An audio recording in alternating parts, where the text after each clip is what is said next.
네, 고맙습니다. 첫 번째 기관은요, 여기 적혀 있네요. 공공기관 합격은, 그렇죠. 한 번 더. 공공기관 합격은 맞습니다. 여러분들이 많이들 알고 계시죠? 에듀윌 방영황 강사님이 NCS 특강을 해주실 겁니다. 자, 방영황 강사님은요, 현재 에듀윌의 대표 강사이기도 하시면서 삼성 멀티캠퍼스, 그리고 서울 일자리 재단, 경기도 일자리 재단 등의 많은 취업 준비생분들을 위한 강사님으로 활약하고 계십니다.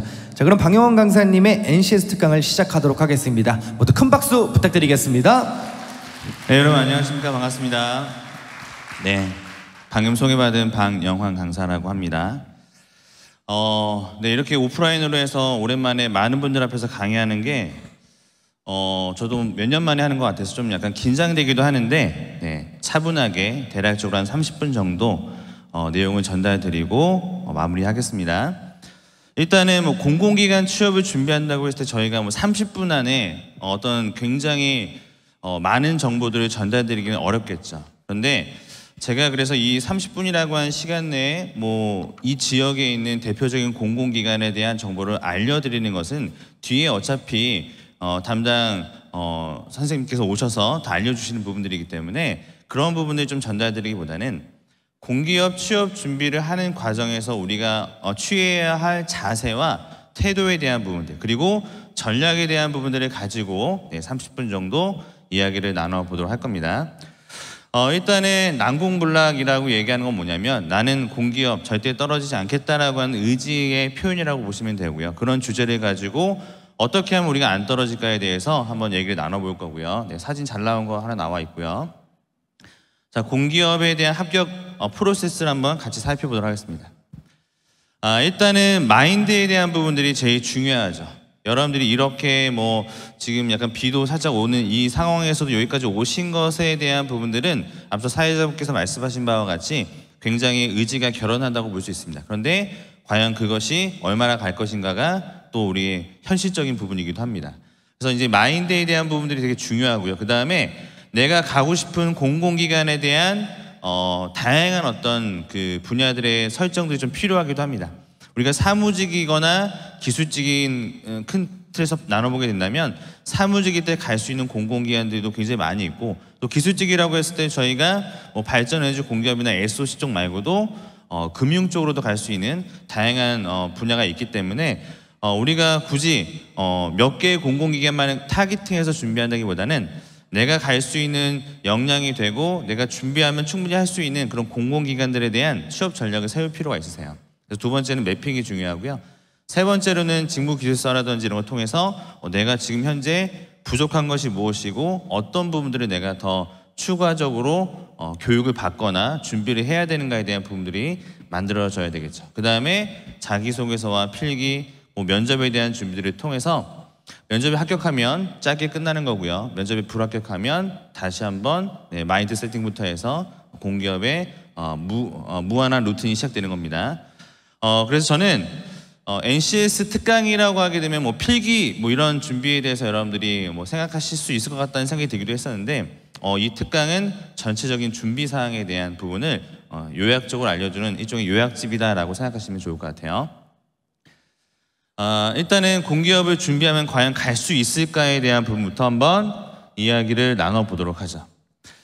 결론부터 말하면 저는 무조건 갈 수 있다라고 얘기를 하는 편인데, 물론 이렇게 무책임하게 얘기하면 안 되긴 하겠지만 저는 무조건 하면 된다고 생각합니다.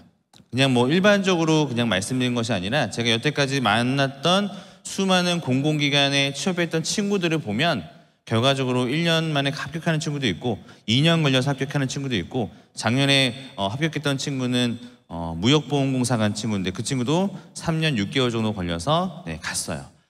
결과적으로 그건 뭐냐면은 여기서 보시는 바와 같이 우리가 뭐 노력할 수 있는 자격증, 뭐 아니면 뭐 경험에 대한 부분들, 이런 것들은 우리가 시간이 지나면 어느 정도 다 채워질 수 있는 정량적인 부분들이에요. 그러니까 이거는 자격증 여러분들이 공부해서 못 따지는 않을 겁니다. 충분히 열심히 공부하고 준비해서 자격증 몇 개 정도 취득할 수 있는 자격증 컷으로 만점 받는 컷들은 다 만들 수 있어요. 그 다음에 우리가 많이 어려워하는 NCS 필기와 전공 부분에 대한 영역인데, NCS 필기시험 어떤 경우에는 어떤 분들은 뭐 아무리 공부해도 점수가 안 오른다고 하시는 분들도 계십니다.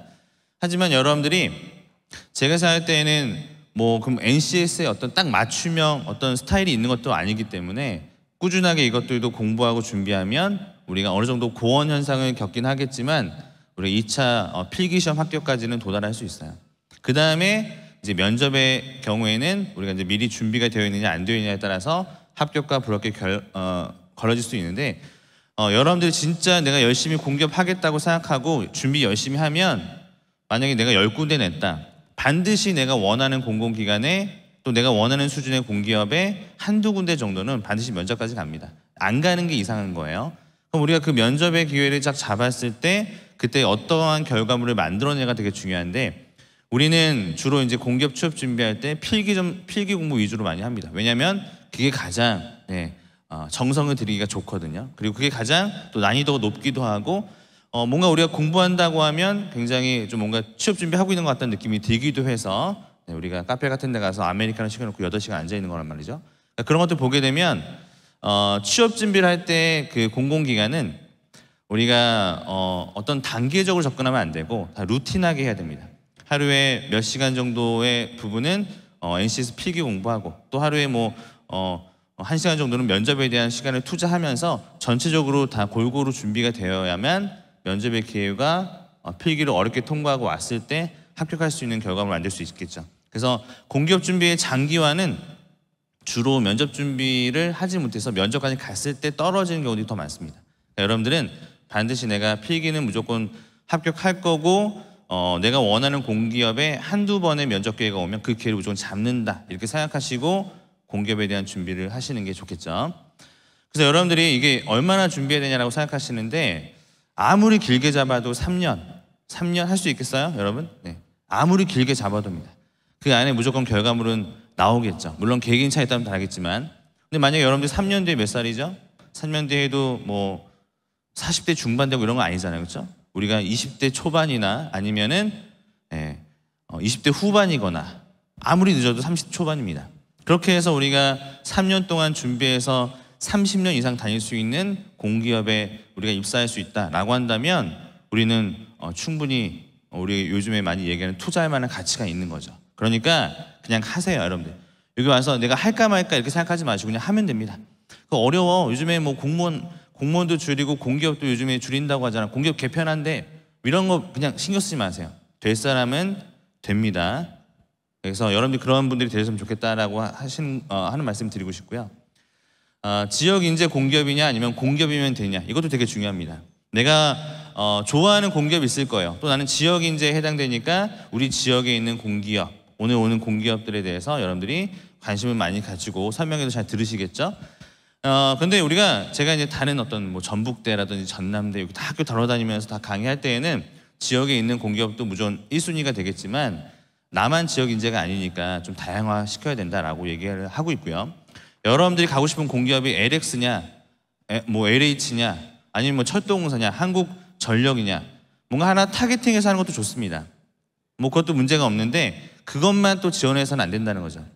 그래서 내가 공기업을 지원하는 이유가 어떤 하나의 공기업에서 거기서 하는 사업에 대한 관심이 너무나 많아서 뭐 그러면은 하나의 기업을 타겟팅하는 것도 좋겠지만 제가 볼 때는 그냥 안정적인 어떤 직업을 구하기 위함이다. 물론 꼭 다 그런 어떤 의도만을 가지고 가시는 건 아니겠지만 공익적인 목적성을 가지고 가시는 분도 계시겠지만 나는 안정적인 직장을 통해서 좀 더 사회에 기여할 수 있는 일을 해보고 싶다라고 한다면 그런 기회를 줄 수 있는 공기업들은 굉장히 많다라고 하는 거죠. 그러니까 지역 인재로서 지원할 수 있는 공공기관을 1순위로 하시고 2순위의 공공기관들을 많이 알고 계셔야 되고 또 많이 준비하셔야 되겠다. 그 다음에 채용 계속 늘어날 거냐? 늘어납니다. 걱정하지 마세요. 네, 늘어난다라고 해서 무조건 그 채용의 숫자가 늘어나는 건 아니겠지만 유지가 되고 합니다. 그래서 방만한 경영을 하는 뭐 공기업을 줄이겠다 이런 얘기들이 얼마 전 뉴스에 나왔었는데 어쨌든 우리가 알고 있는 채용을 많이 해주는 공공기관의 입장에서는 채용 자체가 사회적 공헌을 하는 일이기 때문에 채용이 막 우리가 뭐 걱정할 만큼 줄어들거나 하지는 않을 거다. 그러니까 여러분들께서 꾸준한 노력을 하게 되면 이러한 어떤 과정들을 우리가 고민하지 않아도 될 것이다. 그래서 이런 마인드 끝까지 하면 된다라고 마인드가 제일 중요하고요. 그 다음에 공기업에 대한 매핑을 그려보셔야 돼요. 굉장히 많은 공기업이 있습니다. 제가 다 넣지 않았을 정도로도 많은 공공기관이 있어요. 뭐 도로교통공단이라든지 근로복지공단 이런 데들. 자, 그래서 고용노동부 산하의 공공기관들의 특성은 주로 이제 데이터 관련된 역량의 요구사항이 좀 높은 편이죠. 건보라든지 이런 데, 고용, 보건, 복지 이쪽 분야들. 자, 그래서 뭐 산업인력공단, 뭐 고용정보 이런 데들 뭐 통계 능력 있는 친구들 좋아합니다. 그 다음에 과학기술정보통신부 산하의 공공기관들은 주로 정부 출연기관들이 많기 때문에 대체로 석박사 채용이 많은데 그러니까 우리가 전부 배제할 필요는 없으세요. 여기 오신 분들이 주로 대학생도 계시고 고등학생도 계시겠지만 고등학생분들은 뭐 주로 이제 고졸 채용이 많은 곳들 건보나 이런 데도 많이 쓰시고 아니면 뭐 산업인력관리공단 같은 데 쓰시고 다 쓰시는데 지원하시는데 일반적으로 내가 만약에 그 여성이 이공계열이고 그 다음에 만약에 저는 정부 출연 기관에 관심을 가지고 있다 그러면은 기술사업화라고 하는 또 그 직무도 하나 있습니다. 그래서 그런 쪽으로도 우리가 정부 출연 기관에 많이 가기도 합니다. 학부생, 대학생들의 경우에는 그래서 기술사업화 같은 업무들을 많이 고려해 보실 수 있도록 저런 어떤 과학기술정보통신부 산하의 기관들도 살펴보시고 정출연들도 많이 찾아보시는 게 좋을 것 같아요. 자, 그 다음에 뭐 교육부 산하의 공공기관들은 뭐 사립교직원연금공단이라든지 뭐 한국장학재단, 교육학술정보원 등이 있는데 한국장학재단은 봉사활동 많이 하시는 분들 좋아합니다. 20% 가점 줘요. 그리고 한국교육학술정보원은 돈도 많이 주네요. 4,544만 원 받고 싶다 저 돈, 그렇죠? 근데 많이 안 뽑습니다. 네, 주로 석사 위주로 좀 많이 뽑습니다. 자, 그 다음에 주택도시보증공사, LH, 공항공사 이렇게 SOC 쪽 계열들이 인기 공공기관들이 좀 많이 있죠. 그래서 LH 같은 경우 오늘 뭐 설명에 오시니까 많이들 여러분들께서 잘 들어보시면 좋을 것 같고요. 공항이라든지 인천국제공항공사 이런 데들은 또 굉장히 인기가 많은 곳들입니다. 또 지역에 여기도 군산에도 공항이 있고 지역마다 공항이 있는 지역에 있는 인지라든지 아니면 인국공처럼 뭐 이렇게 좀 뭔가 우리가 가장 선호하는 공공기관에 알려져 있는 이런 것들도 선호도 높죠. 공항 같은 경우에는 한국공항공사 같은 경우에는 지역공항 활성화에 대한 부분에 대해서 관심을 많이 갖고 있는 친구 좋아하고요. 부동산원 같은 경우에는 간평사, 투자자산운용사, 그 다음에 공인중개사 같은 자격증들이 있으면 좋은데 간평사는 어려우니까 저희가 이제 공인중개사하고 투자자산운용사를 취득하면 됩니다. 자, 부동산원 가기 위해서 투자자산운용사를 취득했다라고 한다면 그걸 가지고 우리가 일반 금융 공기업은 아니더라도 은행에 갈 때도 같이 도움을 받을 수 있는 자격증이기 때문에 같이 해놓으라고 합니다. 자, 철도공사 같은 경우는 우리가 다 씁니다. 그냥 영혼을 불어 넣으셔야 되겠지만 어쨌든 그냥 무조건 공기업 쓴다 하면 철도공사는 다 지원하는 곳이고요. 또 여러분들께서 많은 기회를 제공해주고 있고 채용인도 가장 많기 때문에 뒤에 설명을 잘 들어보시면서 철도공사의 준비를 해보시면 좋을 것 같아요. 자, 그 다음에 뭐 도로공사, 여기는 좀 필기시험이 좀 어렵기로 좀 유명한 공공기관이기 때문에 필기시험 잘 준비하셔야 되고 면접도 굉장히 까다롭게 보는 공공기관 중에 하나로 좀 잘 알려져 있습니다. LX 같은 경우에는 150명 정도 채용해준다고 계획을 밝혔는데 오늘 설명이 오시죠. 대부분 지적 측량 쪽으로 해서 많이들 채용하고 있기 때문에 사무직 좀 많이 뽑아달라고 말씀 좀 해주세요. 그다음에 국토안전관련 이런 데들도 134명인데 원래 시설안전공단이었는데 여기도 굉장히 좋은 공공기관이니까 안전, 뭐 시설관리 이런 쪽에 관심이 있는 사무직 계열이나 이공계 계열 친구분들께서 저런 국토안전 관련 같은 것들도 많이 보시면 좋을 것 같습니다.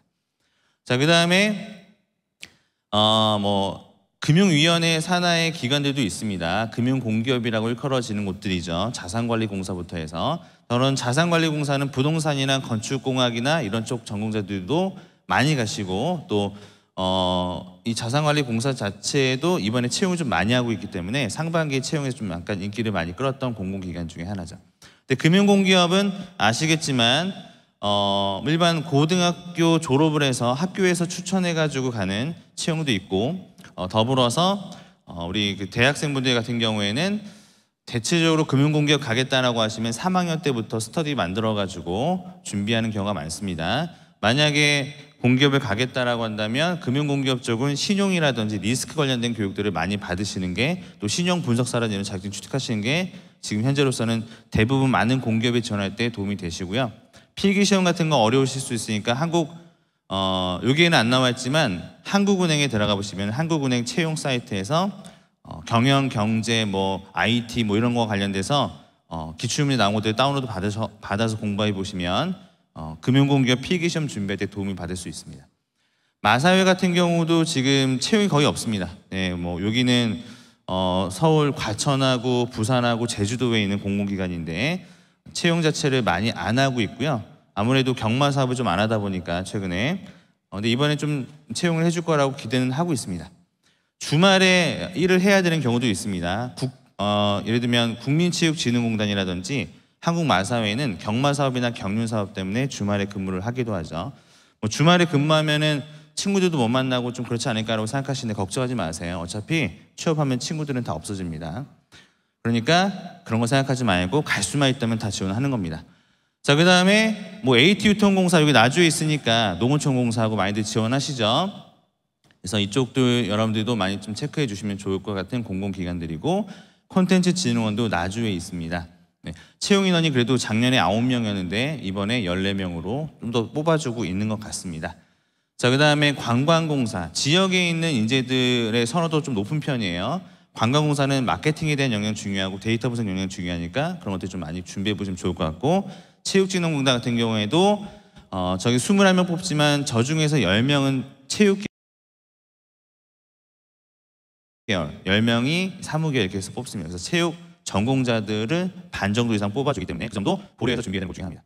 자, 여기 말고도 우리가 알고 있는 건보, 심평원, 연금공단 이런 데들은 다 우리가 아시다시피 데이터 분석에 대한 역량 이런 것 되게 중요하게 여기고 있고 전체 요즘 사무나 공기업, 사무나 기술 쪽에서는 최근에 모든 어떤 채용에서 가장 핵심은 데이터 분석에 대한 역량을 얼마나 갖추느냐가 되게 중요한 요인이 되고 있습니다. 그러니까 우리가 알고 있으시다시피 뭐 ADSP 이런 게 있어요. 데이터 분석 추적 전문가 이런 것들은 취득해도 큰 의미는 없습니다. ADP를 취득하실 수 있도록 준비하시는 게 맞고 아니면 교육으로 빅데이터 분석 교육 같은 것들 학교에서도 많이 진행하고 HID 넷에서도 많이 교육 진행하고 있으니까 내일 배움 카드 발급받을 수 있으면 발급받으셔서 교육 받으시면 됩니다.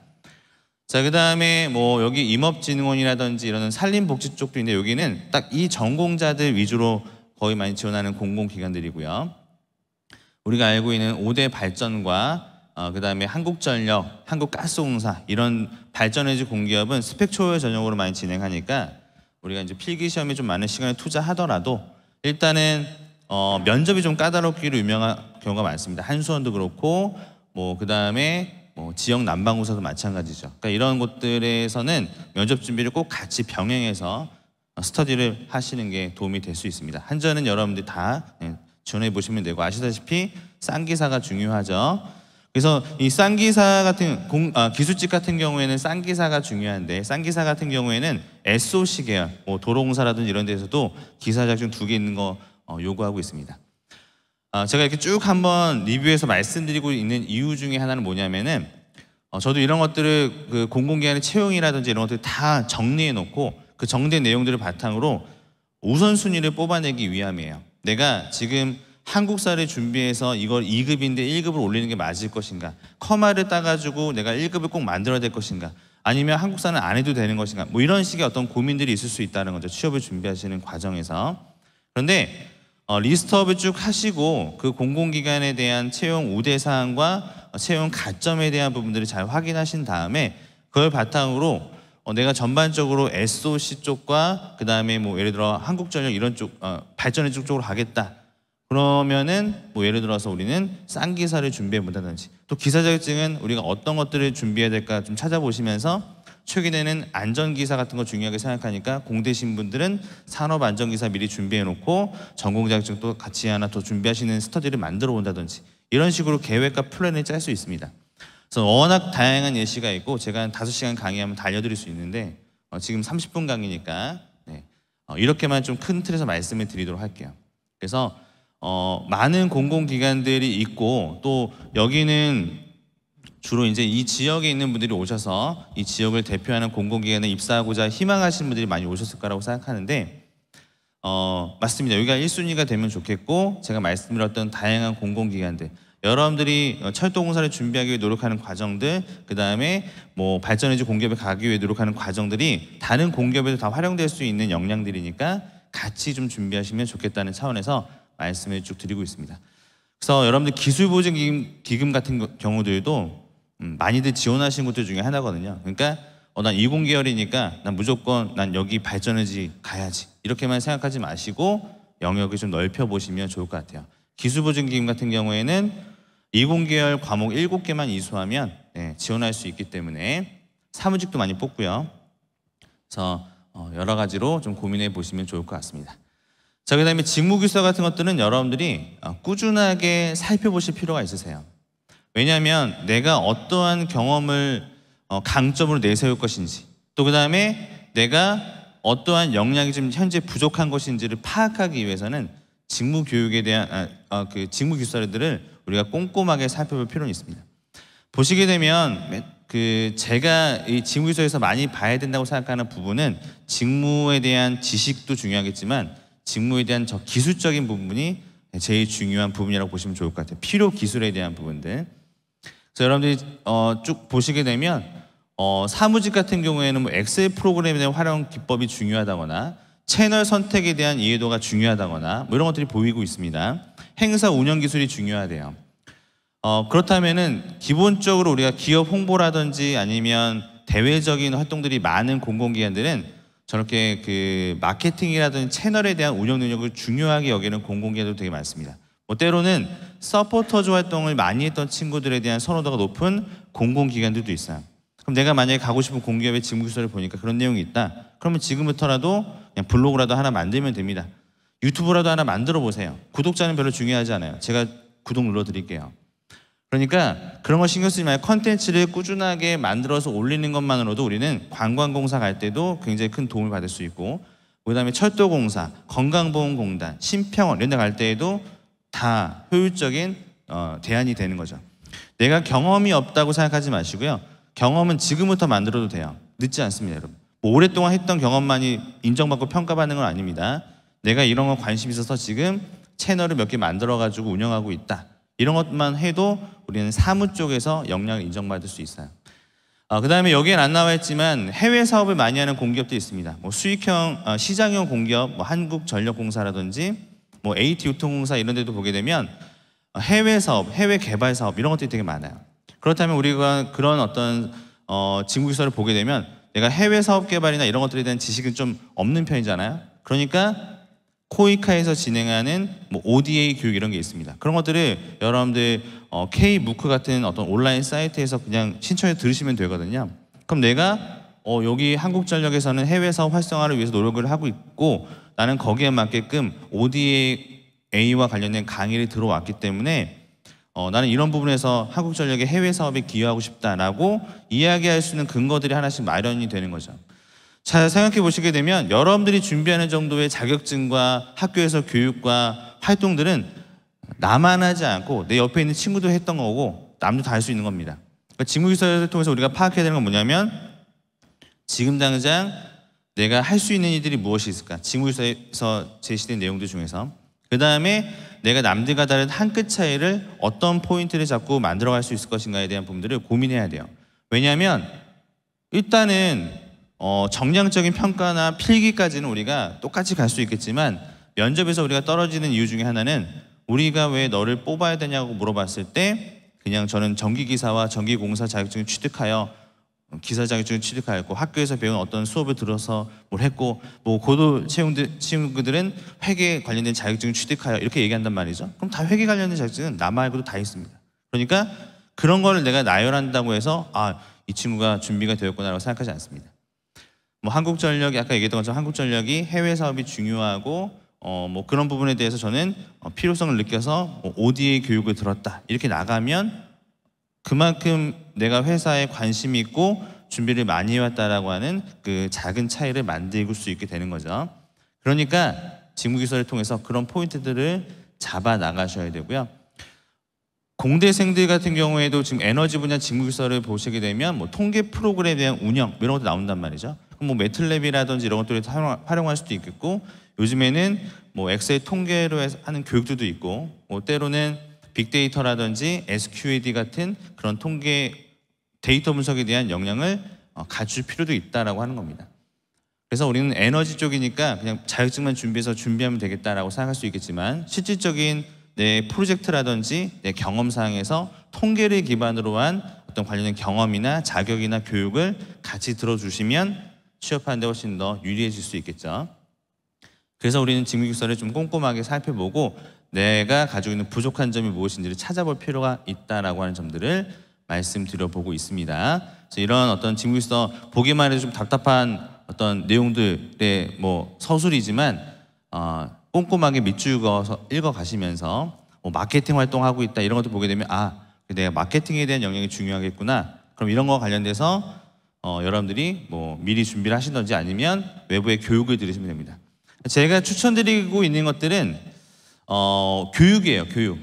설명할 수 있는 어떤 단순히 내가 이걸 잘해요라고 설명하는 것이 아니라 증명할 수 있는 경험을 만들어갈 수 있도록 하셔야 되겠습니다. 그래서 공모전 같은 것들도 여러분 요즘에 들어가 보시면은 싱굿이라고 하는 사이트에 들어가 보시면 거기 ESG라고 한번 검색해 보세요.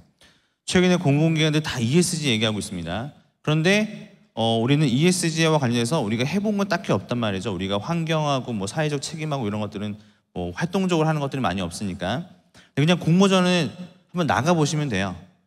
그래서 공모전 나가면 꼭 수상해야 되는 거 아닌가요? 라고 생각하는데 안 해도 됩니다. 더 중요한 것은 내가 ESG에 관심이 있어서 지금 현재 어디 진행하고 있는 어떤 공모전에 나갔다 이렇게 얘기하면 되는 거죠. 그러면 안 했던 친구들보다는 그래도 ESG 경영에 부합한 사고방식과 또 관련된 경험이 있다라고 판단을 할 수 있다라고 하는 거죠. 수상이 꼭 목표가 되지 않아도 됩니다. 서포터즈 활동 같은 것들도 발전에너지 공격 같은 경우들은 많이 해보신 것도 괜찮아요. 한정 같은 경우도 서포터즈 활동하는 거 좋아합니다. 그러니까 이런 것들을 우리가 다양하게 참여할 수 있는 것들을 참여하셔서 지금이라도 경험들을 증명할 수 있도록 만들어 가시는 게 좋고 말씀드렸던 것처럼 데이터와 관련된 공부들은 고등학생이든 대학생이든 꾸준하게 하시면 좋습니다. 영어에 대한 부분들은 에너지 발전 공급 쪽에서는 중요하니까 뭐 한정 가시려면 IH 만들어 놓으시면 되고요.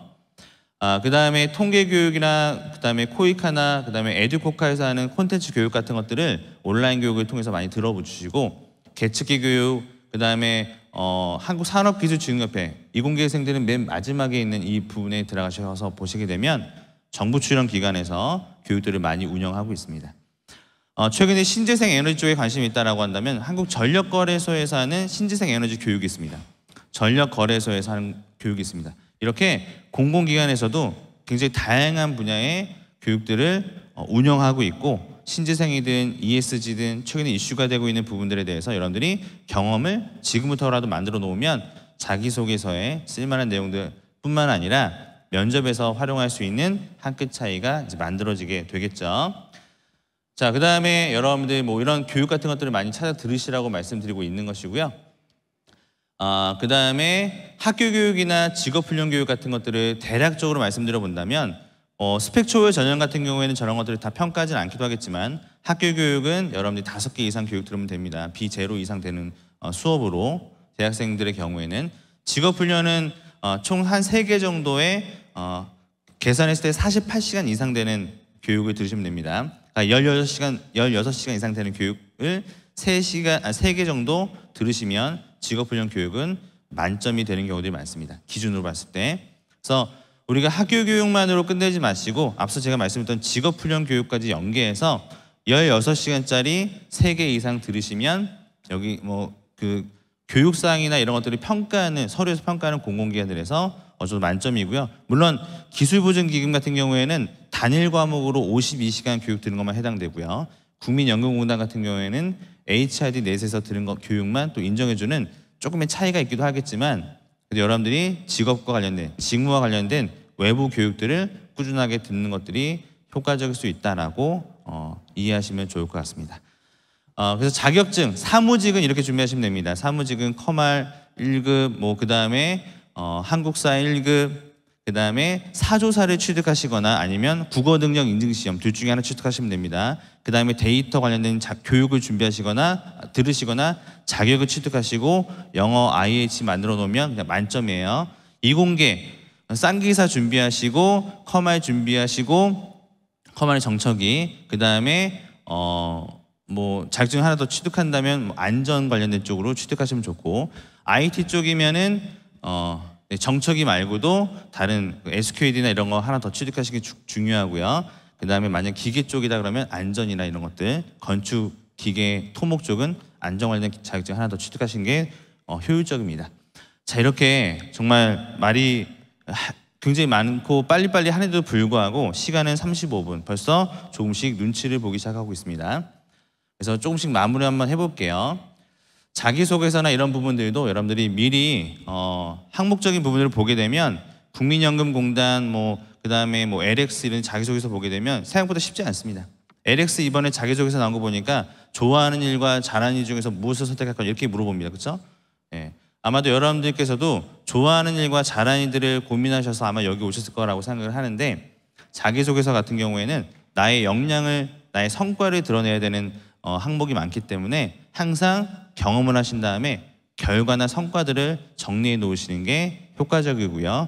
면접도 마찬가지입니다. 그래서 시간이 어느 정도 지났기 때문에 마무리 한번 해볼게요. 여기 오신 분들 중에서는 아마도 공기업에 대한 많은 꿈과 목표를 가지고 준비하시러 오신 분들이 많을 겁니다. 저도 여러분들이 그렇게 되길 바랍니다. 그래서 카카오톡에 여러분들 새만금 개발공사라든지 LH의 사원증을 남겨줄 수 있는 그런 인생을 살기를 바라고 있어요. 그런데 나만 그걸 원하지 않습니다. 네, 다들 원하고 있고요. 경쟁은 점점 더 심화되고 있죠. 그러니까 끝까지 하시면 돼요. 제가 하는 말이 아니라 여태까지 제가 봐왔던 많은 공기업 합격자들의 결과물을 봤을 때 내가 계획을 세우고 전략을 잘 세운 다음에 그것들을 꾸준하게 끝까지 하게 되면 반드시 여러분들이 결과를 만들 수 있을 거라고 기대합니다. 네, 오늘 강의는 저는 여기서 마무리하도록 하겠습니다. 감사합니다.